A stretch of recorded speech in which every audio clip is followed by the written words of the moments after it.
Bonjour, bienvenue sur le podcast de Nancy. Aujourd'hui, en fait, ce soir, c'est rare que j'enregistre le soir, je viens de me rendre compte de ça. Je suis avec Léa, qui est doctorante en psychologie, qui a un podcast qui s'appelle Buzz et Tête. C'est le fun, Léa, je trouve, parce que t'es ma première amie podcasteuse que je connais pas en personne, mais qu'on s'est juste parlé puis échangé sur les médias sociaux. Puis là, on se parle aujourd'hui puis on enregistre une conversation. Fait que bref, bienvenue.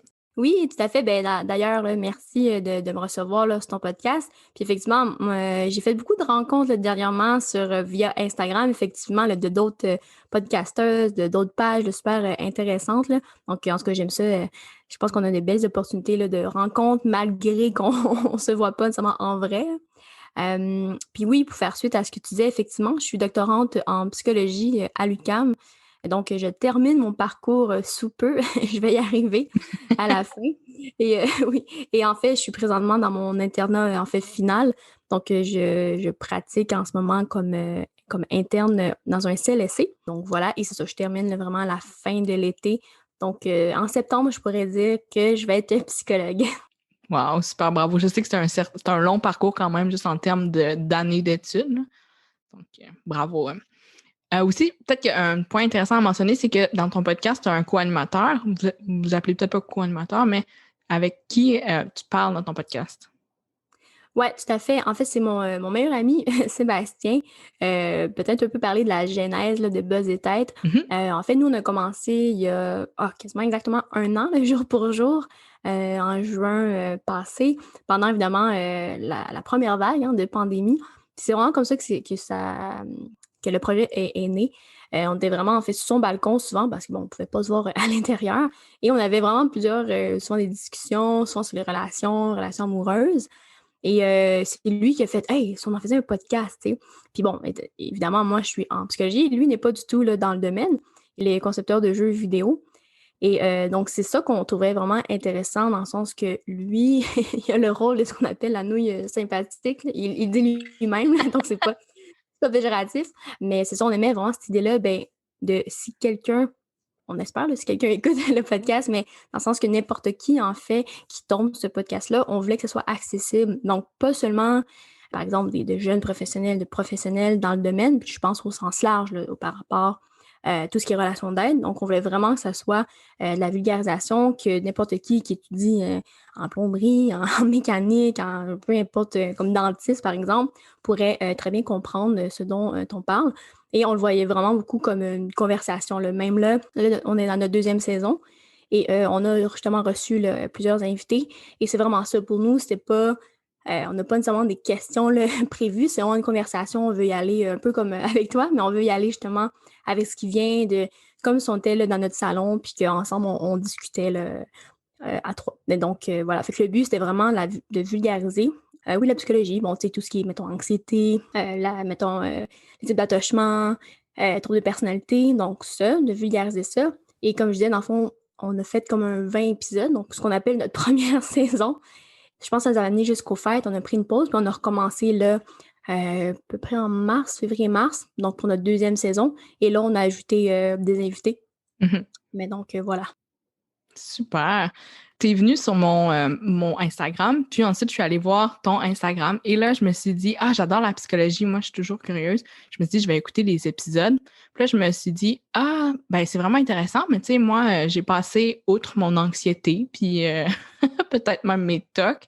Donc, j'ai pas tant besoin d'écouter ce podcast-là. Finalement, 2, 3 semaines après, j'ai eu une espèce de comme meltdown. Puis je me suis dit, non, merde, finalement, j'ai besoin encore d'un psychologue, puis de repartir, disons, une thérapie. Fait que ça, peut-être que j'en parlerai plus tard, mais je trouve ça le fun, la manière que tu le dis aussi avec ton ami Sébastien, même ton meilleur ami Sébastien, qui est normalement ton co-animateur, puis ta nouille sympathique. Fait qu'aujourd'hui, peut-être que je serai une nouille sympathique aussi.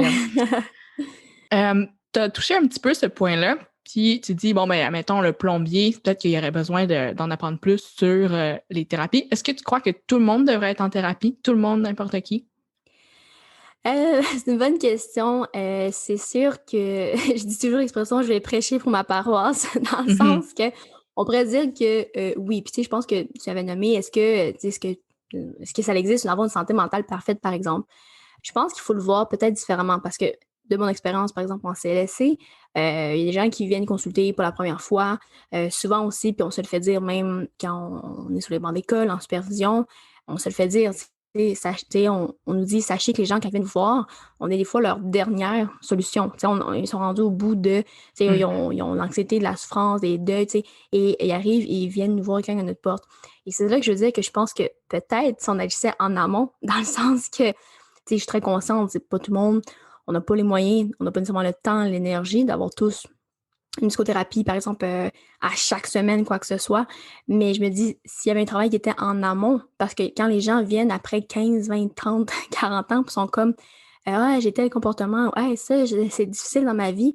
Mais c'est ça aussi, c'est beaucoup de prise de conscience de, mais ces comportements-là, ces pensées-là, la façon d'agir, la façon de penser, mais ils les ont depuis 15, 20, 30, 40, 50 ans. Donc, tu sais, c'est sûr, comme je dis un peu la blague, oui, si je prêche pour ma paroisse, je vais dire oui, tout le monde devrait, même si on n'a pas nécessairement une problématique précise. Mais comme je dis, sinon, comment je le vois aussi, j'aime bien voir ça, c'est un peu comme un exercice mental. Tu sais, c'est drôle, on accentue beaucoup sur la santé physique. Il faut faire du sport, puis 30 minutes par jour, puis blablabla. Puis tu sais, c'est véhiculé. Mais on dirait que l'exercice mental, cet espace-là, on l'a pas tout le temps. Oui, je suis d'accord, vous allez me dire, ben on a des amis, puis on discute. Oui, tu sais, certes, mais encore là, c'est encore drôle. Souvent, les gens qui viennent en consultation, on est des fois les premiers à qui disent telle affaire. Puis pas que ça soit nécessairement tellement grave, quoi que ça. Non, mais c'est juste, est-ce qu'on dit vraiment tout? Est-ce qu'on va vraiment tout dire à ses amis, quoi que ce soit? Pas nécessairement. Puis, tu sais, aussi, la psychothérapie, il y a quand même un travail qui est derrière. C'est pas juste, en fin de semaine, ça a mal été. Donc, ce travail-là, moi, je le vois un peu comme ça, cet exercice-là mental, ben peut-être que ça pourrait faire plus partie de nos mœurs, entre guillemets. Puis sinon, l'autre partie aussi que je vois beaucoup là, en clinique là, en ce moment, ben, c'est la gestion des émotions. Le nombre de personnes, de clients qui viennent, puis c'est vraiment ce qu'on travaille, c'est bien de s'affirmer, d'être capable de nommer ses émotions.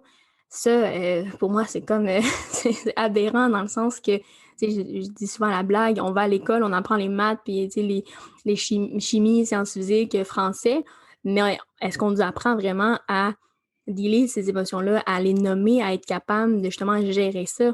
Qu'est-ce qu'on fait finalement quand on entre en communication avec l'autre? Parce que souvent, en fait, tout le temps, les problèmes que les gens ont, oui, l'anxiété, oui, les deuils, quoi que ce soit, mais c'est souvent des difficultés interpersonnelles.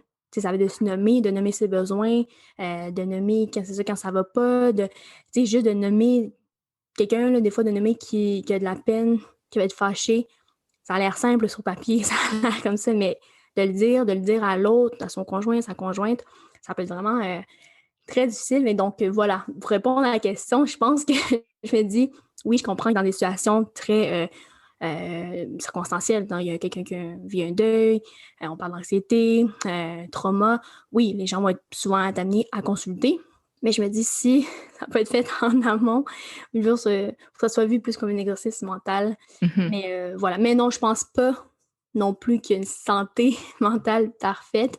Je pense que l'idéal, c'est vraiment peut-être un équilibre. Je pense qu'on le dit un peu dans tout, dans l'alimentation, dans le sport, dans ci, dans ça. Je pense que ça fait partie aussi de la santé mentale.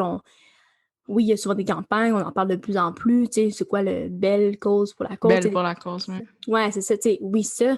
Mais c'est juste que je trouve des fois dans le quotidien, dans le concret, qu'est-ce que ça veut dire? Comment on prend soin de sa santé mentale? Donc, voilà.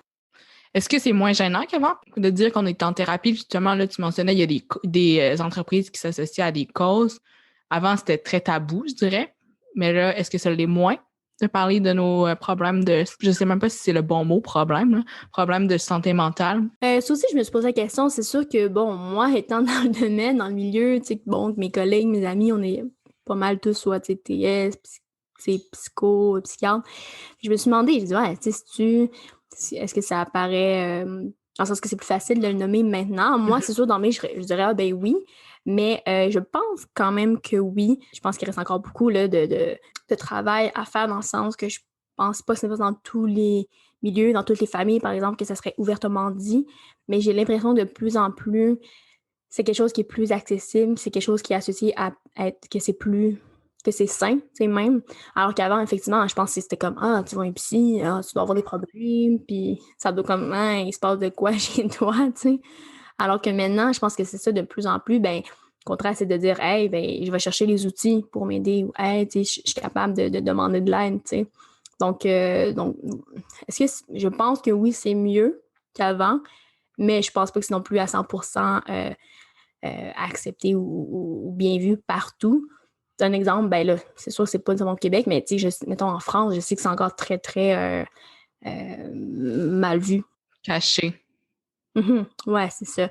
Donc, je pense que peu à peu, ça devient de plus en plus accessible. En même temps, j'ai l'impression, tu sais, comme ben, pendant la pandémie, on sait qu'il y a eu une hausse des demandes. On sait que les listes d'attente, ça rallonge de plus en plus là, chez les psys, là, au privé ou évidemment, c'est laissé milieu public.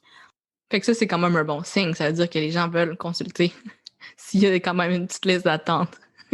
Essayons de voir le côté, Oui, le mais bon côté. oui, c'est bon signe. En même temps, c'est signe que ça va mal. Mais oui, c'est bon signe qu'il y a des gens qui sont prêtes à consulter. Mais comme je dis, tu sais, idéalement, je me dis, mon Dieu, si c'était fait en amont, tu sais, au lieu d'attendre le point où finalement ça va si mal, tu sais. J'ai envie d'ajouter une petite anecdote. J'ai dit que je voulais recommencer une thérapie. Puis si on s'en était déjà parlé, j'avais juste pas fait le bon type de thérapie, puis on va en reparler plus tard. Mais j'ai contacté ma cousine qui est psychologue et elle m'a dit qu'elle allait, comme ça m'aider à trouver la bonne personne pour moi, justement avec le bon type. Puis elle m'a dit, ah oui, en passant, je vais pas parler de ta démarche à notre famille, étant donné que c'est confidentiel entre elle et moi. Puis je dis, quand tu peux en parler à n'importe qui, ça me dérange pas. Je vais même en parler sur mon podcast. Donc, c'est certain qu'éventuellement, ma famille va en parler. Donc, moi, je trouve pas que c'est gênant. Puis justement, pour me donner une petite tape dans le dos, quand j'ai eu cette crise-là, disons, d'anxiété il y a quelques semaines, tu sais, oui, ça m'a fait de quoi, mais le lendemain, je me suis dit, je vais tout de suite commencer à chercher un thérapeute, puis de comme repartir ça. Puis justement, j'étais tellement contente de pouvoir faire ce travail-là en amont avant, comme tu as dit, avant que ça aille trop loin ou que ça recommence d'avoir des crises. Fait que bref, moi, je trouve que c'est vraiment pas gênant, puis je trouve que c'est une force de voir toi-même que tu as besoin de ça. Puis juste un dernier bout avant que tu nous expliques comment bien trouver le bon thérapeute. Tu sais, comme j'ai enregistré un épisode de podcast la semaine passée qui disait que je voulais faire de plus en plus du coaching, soit pour le marketing, soit pour l'état d'esprit avec notre relation avec l'argent. Puis on dirait que j'étais plus gênée de dire ça, que je voulais devenir coach, que j'allais commencer une thérapie, probablement parce que j'ai des TOC, là, des troubles obsessionnels compulsifs. Fait que bref, c'était mes deux petites anecdotes. Peut-être que tu sais ça, tu pourrais nous parler de comment trouver le bon thérapeute. Moi, j'ai eu la chance d'être aiguillée par ma cousine dans ma famille, mais c'est pas tout le monde qui a accès nécessairement à des psychologues. Ouais, tout à fait. Ben, moi, souvent, ce que je conseille, c'est d'aller sur le site déjà de l'ordre psy.qc.ca. Donc, c'est l'ordre des psys du Québec. Donc, c'est vraiment pas négligeable. Pourquoi? Parce qu'en fait, si vous faites une recherche, il va y avoir plusieurs informations pour les clients. Mais si vous faites une recherche par approche, par votre adresse même, votre code postal, faites une recherche par c'est quoi la problématique, en fait, ils vont vous donner comme une liste de psy.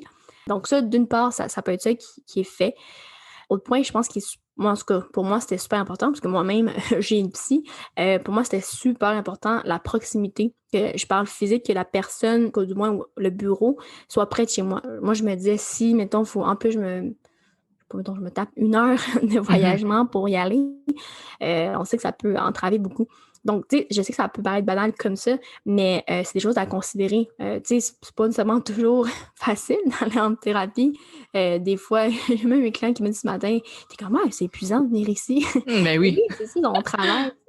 Mais donc, en tout cas, fait, moi, je me disais, hey, si en plus, il faut que je m'ajoute 1 heure, tu sais. Donc, c'est pour ça, d'où l'intérêt de mettre son code postal. Et il va y avoir une liste là, qui va apparaître. Donc, il y a ça de 1. Après, bon, trouver le bon, le bon psychologue. Il y a plusieurs choses à savoir dans le sens que, oui, bon, la proximité. Après, ben, il peut avoir l'orientation. Dans quelle orientation il ou elle travaille davantage. On peut y revenir là, de c'est quoi les orientations. Mais il y a ça, évidemment. Je dirais surtout aussi les problématiques visées. Là, c'est sûr, on peut faire aussi distinction entre privé puis public. Là, je parle peut-être plus là, du privé, mais de voir la problématique parce que si vous consultez pour l'anxiété, attaque de panique, versus que vous consultez pour un trauma, c'est peut-être pas la même chose. Ce que je veux dire, c'est que la différence, c'est qu'en CLSC, souvent, ils sont peut-être plus généralistes dans le sens parce qu'on appelle comme moi, mettons, je travaille, c'est programme santé mentale première ligne. Donc, c'est vraiment on accueille, en guillemets, tout. C'est ça, c'est vraiment une première ligne. Donc, c'est peut-être plus large. Mais, par exemple, si vous avez le choix, l'opportunité d'être au privé, c'est sûr que ça peut aider.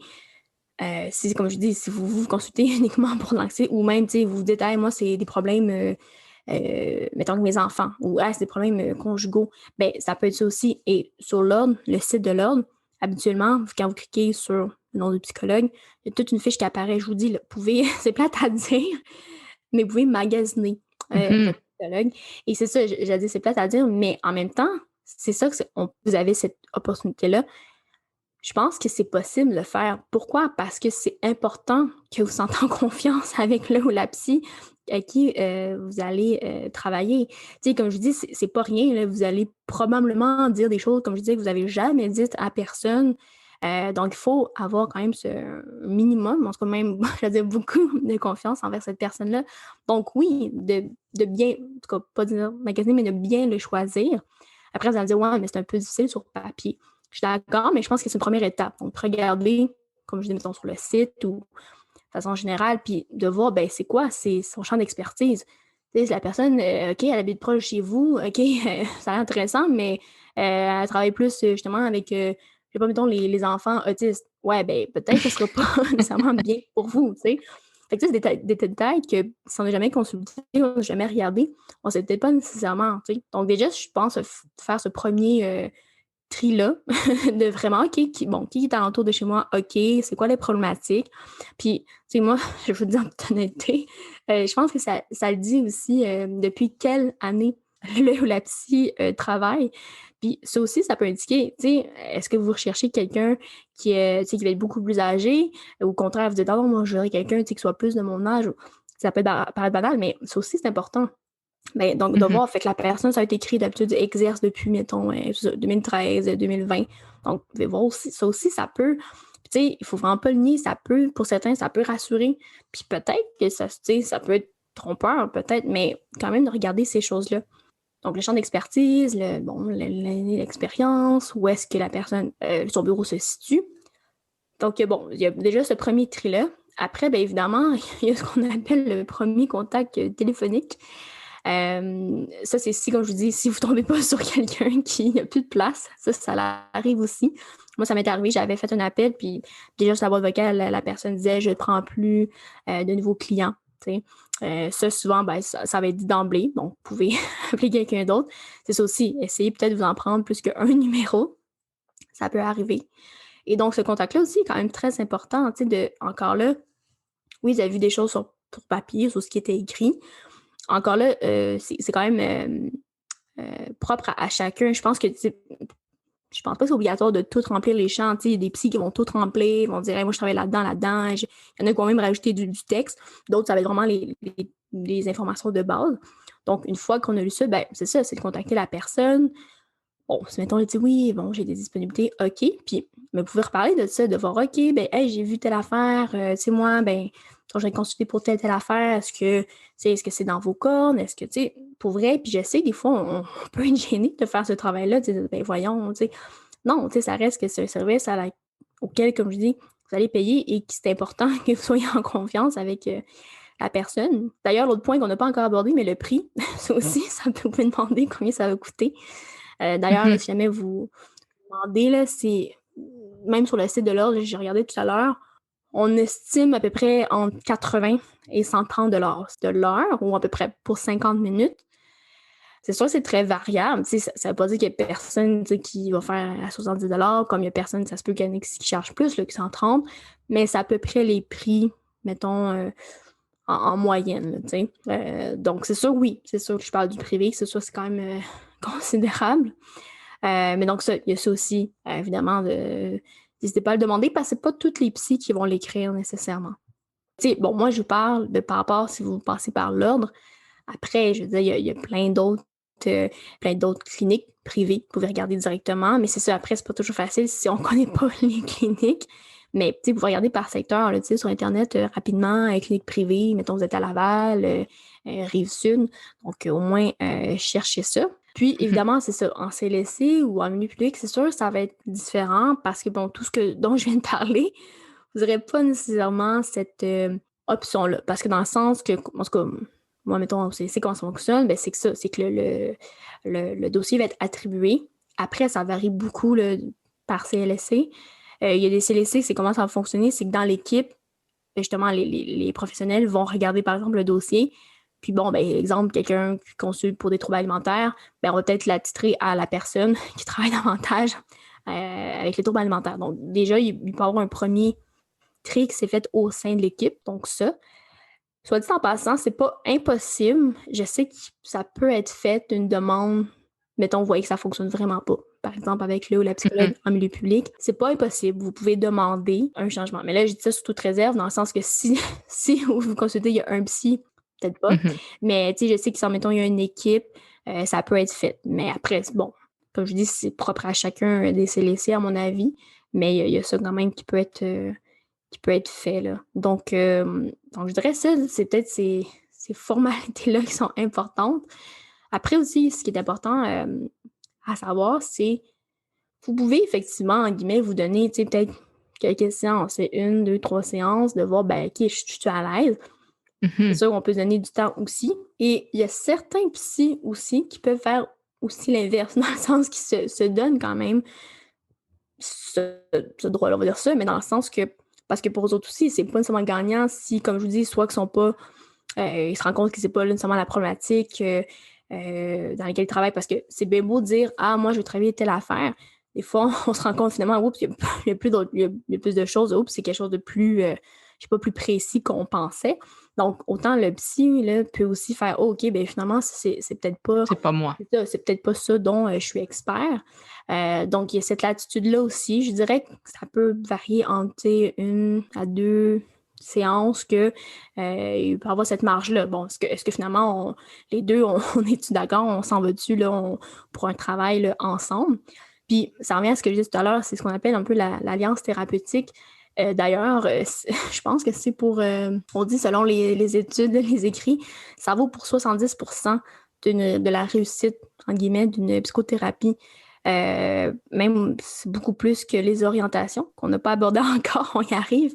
Mais donc 70%, c'est pas rien là, de dire que finalement, peu importe l'orientation, peu importe les problématiques, quoi que ce soit, c'est en fait, ça va beaucoup jouer au niveau de l'alliance. Donc, c'est justement, on parlait tout à l'heure, ben, la confiance qu'on attribue à notre psychologue, à notre intervenant, peu importe. Parce que comme je disais, c'est ça, vous allez vous confier, vous allez travailler, vous allez peut-être pleurer, vivre des émotions que vous n'êtes pas nécessairement habitué de vivre face à une personne qui, à la base, c'est vrai que c'est un inconnu. C'est sûr qu'au fil des séances, vous allez avoir un lien là, qui se développe davantage. Mais donc, c'est ça, quand on parle d'alliance thérapeutique, c'est quand même un élément assez important. Là, Ça, l'alliance thérapeutique, tu veux dire le fit avec la personne? Ouais, entre guillemets, c'est ça, c'est l'alliance, en fond, qui va permettre justement qu'il va y avoir un transfert, qu'il va y avoir justement que la personne va se confier, il va être capable de nommer, de travailler avec le ou la psychologue. Mais oui, c'est surtout au niveau de la confiance, c'est qu'il y a une alliance de dire, OK, ben j'ai assez confiance en cette personne-là, parce que, comme je dis, ben souvent, vous êtes peut-être amené, ben oui, à parler de vos vulnérabilités, nommer les choses qui ne vont pas souvent super bien, notamment dans votre vie. Donc, ouais, donc il y a une alliance avec la personne, avec le professionnel. Pour ma part, quand j'ai fait ma première tentative de thérapie, je ne sais pas si c'est une tentative, étant donné qu'il y a probablement eu des résultats, même si c'était pas finalement le type que j'avais besoin, j'avais décidé de faire 4 séances avec la personne. Puis, tu sais, là, je me suis juste rendu compte qu'au bout de 4 séances, c'était comme vraiment pas ça que j'avais besoin. Mais là, je me disais, ben là, est-ce que j'arrête tout de suite? Tu sais, en tout cas, c'était comme un espèce de... Je me disais, ben si j'arrête tout de suite, peut-être que ce serait pas bénéfique ou peut-être que ça l'a comme servi à rien un petit peu. Fait que là, j'étais un peu dans une impasse par rapport à ça. Mais finalement, je m'étais renseignée justement sur les types et je me suis rendu compte que c'était pas nécessairement juste la bonne approche pour moi, mais la personne... c'est ça marchait juste pas en termes de thérapie parce que ça me frustrait plus qu'autre chose. Fait que là, je sais pas si la frustration, c'est comme bon signe ou mauvais signe, mais là, je me suis juste dit que je devais arrêter. Mhm. Ben, tu sais, je dirais que ça dépend quel genre de frustration parce que oui, ça se peut qu'on en vive. Oui, en tant que client, comme je dis, ça se peut. C'est quoi le client qui disait ce matin? Il disait, hey, c'est fatigant, tu sais, c'est épuisant, tu sais, parce qu'effectivement, ben, souvent, la thérapie, c'est essayer de changer justement, de modifier des comportements, des modes de pensée. Donc oui, oui, c'est dur pour le mental dans le sens que on n'est pas nécessairement habitué. Puis comme je disais, ça fait des années qu'on pense de telle façon, qu'on agit de telle façon, puis de faire voir que, hey, ben, peut-être qu'il y a peut-être d'autres façons de penser, il y a peut-être d'autres, c'est des choses qu'on travaille, tu sais, qu'on essaie un peu de rendre plus malléable, tu sais. Donc, oui, donc la frustration, oui, ça se peut qu'on en vive. Après, c'est ça, tu sais, ça dépend si vraiment, tu sais, si tu vraiment une différence, tu sais, une impasse de, on n'apprécie pas, par exemple, comment le thérapeute fonctionne, comment ça se peut. Tu sais, il y en a qui vont aimer par exemple, un thérapeute qui, justement, qui soit plus directif, qui soit comme OK, tu sais, qui peut-être qui donne des exercices, qui s'attendent à, tu sais, versus que dans d'autres thérapies où justement le thérapeute va être peut-être plus justement qu'on appelle moins directif, qui va laisser aller, va laisser émerger ce que le client va amener. Donc ça, oui, ça, je pourrais comprendre que pour quelqu'un qui dit ah, mais moi j'ai besoin d'être cadré, j'ai besoin d'être dirigé, entre guillemets, ben oui, ça se peut que ça pourrait ne pas lui convenir, là, un type de thérapie où c'est plus lousse, où on laisse aller plus le client. Une autre question sur les psychologues. Est-ce qu'on devrait regarder nos psychologues en ligne? Tu sais, moi, c'est ça que j'avais fait. J'étais allée sur le site de l'Ordre des psychologues. J'avais regardé justement quelqu'un qui était proche de chez moi. Tu sais, j'en connaissais pas vraiment sur cette personne-là, mais là, la deuxième fois, cette fois-ci, j'ai regardé un peu le nom de la personne, puis qu'est-ce qu'elle a fait. Puis là, tu sais, elle a fait participer à des études et tout. Puis là, je suis tombée sur un site. C'était comme une initiative de Sun Life, je crois, la financière Sun Life. Lumino, est-ce que ça se peut? En tout cas, il y avait une espèce de répertoire de professionnels de la santé. Puis là, la personne que je vais consulter bientôt, elle avait comme 250 reviews, 5 étoiles. Fait que là, je sais pas qu'est-ce que ça veut dire sur ce, sur ce site-là. Mais, tu sais, là, ça m'avait mis en confiance, bien entendu. Mais est-ce que j'aurais dû faire ça, aller voir un peu ses expertises ou est-ce que c'est une bonne idée, tu crois? Ben, encore une fois, j'ai dit ça dépend, dans le sens que ça dépend en fait à quoi ça répond chez la personne qui le fait. Moi, mon ancien superviseur ben, avait déjà dit, bah, de façon générale, attendez-vous que les gens vont googler votre nom. Tu sais, par exemple, Hmm. tu sais, moi, par exemple, ben, je sais que si on tape mon nom, je travaille pour un organisme à Montréal d'ailleurs.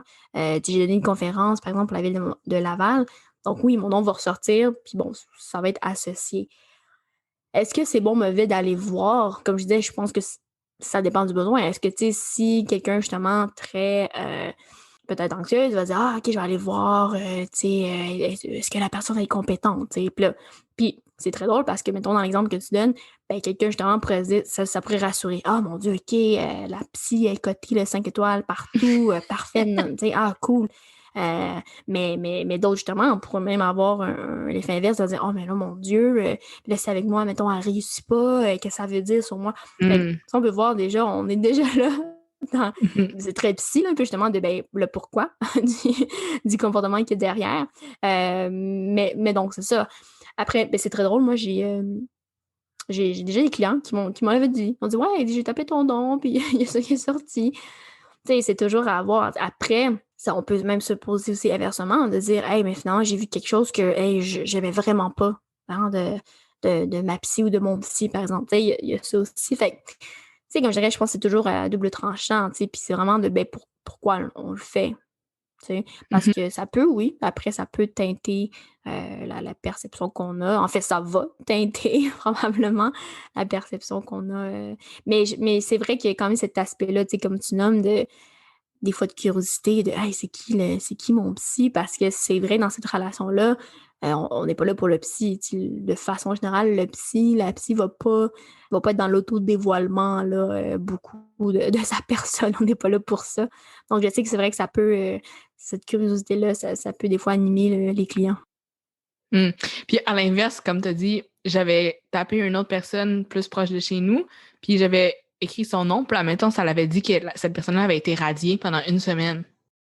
Fait que là, c'est sûr que bien entendu, ça a fait l'effet inverse de comme 5 étoiles, 300 reviews. Donc, tu sais, c'est sûr que ça m'avait comme... La raison a été écrite de pourquoi cette personne-là avait été radiée.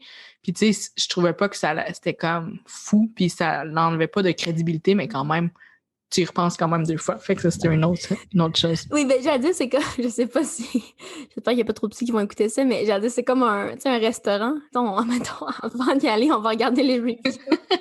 Mais quand puis là, on voit, il y avait, je sais pas, mettons, la saleté dans le restaurant, puis des mulots. On va être comme, je vais y aller finalement, tu sais. Oui, c'est ça. Donc, moi, j'avais pas fait le bon type de thérapie. Puis, ma petite sœur, qui, elle aussi, avait commencé une thérapie, m'avait dit, ben, c'est quoi le type que tu vas faire? Puis, j'étais rendue déjà à la 3e séance avec la personne, puis je le savais même pas. Donc, là, après, j'avais demandé, puis là, je me suis rendu compte en allant lire sur le type. J'avais commencé une thérapie humaniste. Mm-hmm. Et justement, c'était pas assez cadré. Quel terme tu as utilisé? C'était pas assez... Ouais, directif. Directif pour moi, parce que moi, je veux plus comme ABC. Dis-moi quoi faire, dis-moi comment être. Non, pas tant que ça, mais j'avais plus besoin d'encadrement. Fait que, je sais pas si tu veux parler un petit peu des différents types les plus connus. Là. J'imagine qu'il y en a comme des milliers, là, mais... Ben pas tant, je pense pas. Ouais, tout à fait, les plus populaires, il y en a 3, je te dirais. Sur l'ordre, j'ai vu qu'il y en avait 4, fait que je peux nommer ces 4-là, c'est les 3 mêmes plus le 4e. Donc, c'est ça. Donc, quand on parle d'orientation, il y a l'orientation qu'on appelle cognitive comportementale. C'est ce qu'on appelle la TCC, là, souvent thérapie cognitivo-comportementale. Mettons dans les écrits, souvent qui va être dominante. Okay? C'est celle on va entendre beaucoup parler. Elle est basée vraiment sur l'idée que les difficultés psychologiques vont être liées, dans le fond, à nos pensées ou à des comportements inadéquats. Okay? Donc, c'est très, justement, ça dit dans le mot, là, très comportemental ou cognitif, hein, cognitivo-comportemental, ça le dit. Et donc, c'est ça, c'est qu'on va travailler très concrètement, en guillemets, le comportement, les pensées. Je donne un exemple. Pardon, j'ai des clients justement qui ont travaillé l'anxiété. Ben, si la cliente, le client me dit hey, moi, je vis tellement d'anxiété que je suis pas capable de sortir dehors puis aller faire mon épicerie. Bon, mais pour travailler ça, il y a cet aspect-là très comportemental. On peut même, ce qu'on parle d'exposition, se dire, ben OK, comment, par exemple, mettons, l'objectif, c'est d'arriver à sortir de chez vous, d'aller à l'épicerie. Bon, mais qu'est-ce qui peut être fait avant? Bon, mais ça serait, par exemple, je sais pas, est-ce que c'est possible de le faire en étant accompagné? OK, ben ça a bien fonctionné. J'étais rassurée quand j'étais, mettons, avec mon ami. OK. Puis là, peu à peu, ben, fait que vous voyez un peu l'idée, c'est ce que j'appelle la technique escalier, dans le sens que c'est souvent ça, c'est que les personnes ont un objectif. Par exemple, comme je dis, c'est d'aller, ben, OK, de sortir dehors tout seul, hein, être capable de faire l'épicerie. Mais c'est que souvent, ils ne font pas des contre-marches ou des petites marches. C'est comme si on souhaiterait que demain matin, je sois capable d'y aller, finalement, faire l'épicerie tout seul. Oui, c'est bien beau, mais souvent, c'est ce qui des fois peut paralyser. C'est que la marche est tellement haute. En fait, c'est l'escalier au complet. Alors que graduellement, et c'est exactement ça l'exposition, graduellement, c'est de se dire, ben, comme je disais, OK, on va y aller avec un ami. OK, on va y aller dans les heures où est-ce que c'est moins achalandé. OK, donc de voir qu'est-ce qui peut être fait pour se rendre à l'objectif. Donc ça, c'est ce qu'on appelle, bon, habituellement, c'est ce trait TCC, axé sur le comportement, sur les pensées. Je vais quand même nommer les orientations après. Je vais faire mon petit bémol, évidemment. Mais donc ça, c'est vous ce qui, mettons, serait, là, si on pense à TCC, c'était plus cette image-là. Il y a ce qu'on appelle aussi, ben, c'est ça, l'orientation plus humaniste. Des fois, on ajoute aussi existentiel humaniste. Bon, c'est vraiment l'idée, on l'associe beaucoup, je dis les grands, pas cliché, c'est vrai, mais à Carl Rogers. C'est des fois, mettons, quand on a un cours de psy là, au bac ou genre au cégep, c'est ce qu'on entendrait.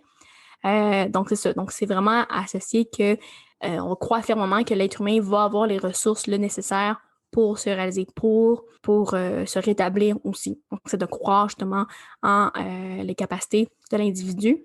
Le but, c'est évidemment quand même, hein, on veut chercher justement à amener la personne à être consciente de ses difficultés, à les comprendre, à prendre des décisions justement dans le but d'agir en fonction de ce qu'elle est et ce qu'elle ressent. Donc, on veut vraiment centrer, ça dit un peu, sur l'individu, sur l'humain qui est derrière ça. Aussi, une grande différence, en guillemets, mettons par le passé, souvent l'humanisme, c'est qu'on c'était plus associé justement à essayer de rétablir un peu l'écart dans la thérapie. Parce que on recule là, dans les années il y a longtemps, ben souvent, c'est ça, c'est que le professionnel, le psychologue, le thérapeute était vu justement comme l'expert. Tu sais, il y avait beaucoup cet accord-là, en tout cas, souvent qui prédominait. Tu sais, c'est que lui va savoir pour moi, puis alors que l'humaniste, c'est ça, voulait rétablir au contraire l'écart et se dire que non, c'était une relation justement, l'alliance thérapeutique, on parlait même de neutralité bienveillante, que vraiment, que le thérapeute, le psychologue était aussi là, prenait part à cette relation-là. Donc ça, il y a quand même ça comme dans les valeurs humanistes. L'autre, évidemment, qui est celui qu'on entend beaucoup, là, tout ce qui est en fait la psychodynamique, qui est justement influencé par la psychanalyse, donc en Freud, évidemment, ça c'est l'image classique, le divan, le être couché, puis justement, là, cette idée-là que le psychologue d'en arrière, là, prend des notes, c'est comme un peu les clichés de Freud. Dans cette optique-là, c'est ça, c'est qu'on va établir un lien entre les difficultés actuelles, en fond, du client, et on va souvent les lier à ses expériences passées. Alors, on va parler justement de conflits refoulés, hein, tout ce qui, mettons, l'inconscient, des trucs non résolus. Puis c'est ça, c'est dans cette thérapie-là, par exemple, c'est qu'on va on veut amener justement un client à prendre conscience de ces influences-là, de ces conflits-là non résolus qu'on traîne souvent depuis notre enfance. C'est pas Freud là, qui disait que c'était comme toujours la faute de nos parents, de la mère en particulier. Mais donc, c'est ça. Hein? Fait que c'est vraiment accentué sur le problème actuel, c'est parce que les choses sont non résolues du passé et que c'est comme graduellement, on voudrait là, s'en dégager. Donc ça, c'est vraiment les trois là, classiques, vraiment là, très courants là, qu'on entend, là, qui dominent. Et il y a aussi, dans le fond, la dernière, qui est justement le site, même sur le site de l'Ordre, il en parle, c'est l'orientation systémique interactionnelle. En fait, c'est surtout le systémique qui est important, là, ben, dans le sens que c'est juste de considérer que les problèmes d'une personne vont surgir et se maintenir, mais dans le fait qu'elle est en interaction, justement, entre elle, par exemple, et l'entourage. Donc, c'est souvent ça, tu sais, quand on parle d'un aspect systémique, ben, je dirais que dans ces laissés, des fois, on retrouve plus ça, ou tu sais, quand des fois, les travailleurs sociaux, par exemple, vont peut-être plus travailler cet aspect-là, de la famille, que finalement, ben, des fois, on entend beaucoup ça, c'est que finalement, oui, si on travaille avec une personne, mais son milieu n'était jamais travaillé, ben, c'est un peu ça. Alors que là, c'est qu'on essaie de modifier ben, les relations entre la personne et son entourage. Donc, vraiment le système ou les systèmes dans lesquels elle évolue. Des fois, on peut même voir justement qu'un psychologue, qu'un intervenant va rencontrer, par exemple, ces personnes-là. C'est pour ça que je dis, je mets un bémol, mais... Est-ce que ce serait l'équivalent d'une thérapie de couple ou c'est différent? Ben oui, dans cette idée-là, oui, on pourrait dire que c'est plus systémique, mais une thérapie de couple pourrait très bien être aussi d'approche d'un humaniste. Mm-hmm. Je pense que c'est cette idée-là. Mais c'est ça, donc, que je disais, en CLSC ou, tu sais, en milieu, mettons, public, on verrait plus ça souvent. Tu sais, c'est comme plus, je pense, normal dans l'imaginaire qu'un travail social, mettons, ben, il va chez la personne. Moi, par exemple, en CLSC, ben, moi, j'ai une cliente que j'ai suivie, mais elle avait eu un suivi un an avant avec une de mes collègues qui est travailleuse sociale. Puis pourtant, ben, elle était allée chez la cliente. Elle avait vu ses enfants, elle avait vu le milieu. Alors que moi, ben, il y a très peu de chances là, que je me déplacerais, par exemple, chez la personne. Comme je disais, tout ça, c'est très théorique hein, sur papier. Puis même si vous allez sur l'ordre, le site de l'ordre, vous allez tous les voir pour faire des recherches. Mais comme je disais tout à l'heure, c'est que finalement, on s'aperçoit que souvent, ça, c'est assez rare que c'est très rigide. Il y en a qui, vous allez me dire, il y a des psys qui vont dire, oh, et moi, je suis telle approche, puis c'est comme ça que je conçois les problèmes, je conçois ci. Ça va être des fois un langage qui va être différent. Hein? Par exemple, peut-être en psychodynamique, on va peut-être plus parler justement d'inconscient, du moi, de ci, de ça. Versus qu'en TCC, c'est peut-être pas les termes qu'on utiliserait. Mais comme je dis, entre la théorie et la pratique, souvent les psys vont dire, c'est ça, ce qu'on appelle un peu une approche éclectique, c'est que oui, souvent, il va peut-être avoir une approche qui est plus dominante dans ce sens-là. Je parle pour un psy, mettons dans ses études, il va dire hey, moi, c'est ce qui m'accroche plus. Mais dans le concret, comme je dis, face au client, ben, il faut aussi, c'est comme drôle à dire, mais il faut aussi s'adapter. Je reviens à l'exemple que je disais, moi, Dans mes études, j'étais plus justement, j'ai fait même mon stage en approche plus humaniste. Un peu, bon, humaniste, un peu TCC, parce que mon, mon superviseur était les deux aussi. Mais ce que je veux dire, c'est qu'on a beau être, se dire, hey, moi, je suis d'approche-là, j'ai ces valeurs-là que, tu sais, que j'aime, puis tout. Oui, en pratique, c'est que finalement, ben, face à un client, comme je disais, moi, j'ai bien beau me dire, mettons ma cliente, que je me dis, ou, OK, je vais l'aider à ce qu'elle sorte faire l'épicerie. Ben, l'un n'empêche pas l'autre non plus. Peut-être que là, dans cette situation-là, c'était très comportemental parce que, ben, on voudrait qu'on veut aider au fonctionnement. On veut que, ben oui, on aimerait ça que la personne soit capable, dans les prochaines semaines, prochains mois, de sortir. Versus que, par exemple, oui, je dis pas que je le fais pas, là, d'aller justement voir ben, d'où ça part, hein, les conflits du passé. Mais après, il y a aussi, comme je dis, il y a d'autres choses. Je pense qu'il y a les limites, soit des attentes du client. Moi, j'ai bien beau dire à quelqu'un, ah oui, on va explorer le passé. Ouais, mais si la personne a dit, ouais, mais c'est pas ça en ce moment. Moi, en ce moment, ce qui me préoccupe, c'est ma rupture avec mon chum. Ouais, non, moi, ce qui me préoccupe, c'est mon déménagement en juillet. Mais on va peut-être pas explorer le passé, tu sais. Inversement, il y a d'autres limites aussi. C'est ben, d'introspection dans le sens que on n'a pas tous les mêmes capacités, comme je dis, on n'a pas tous les mêmes besoins.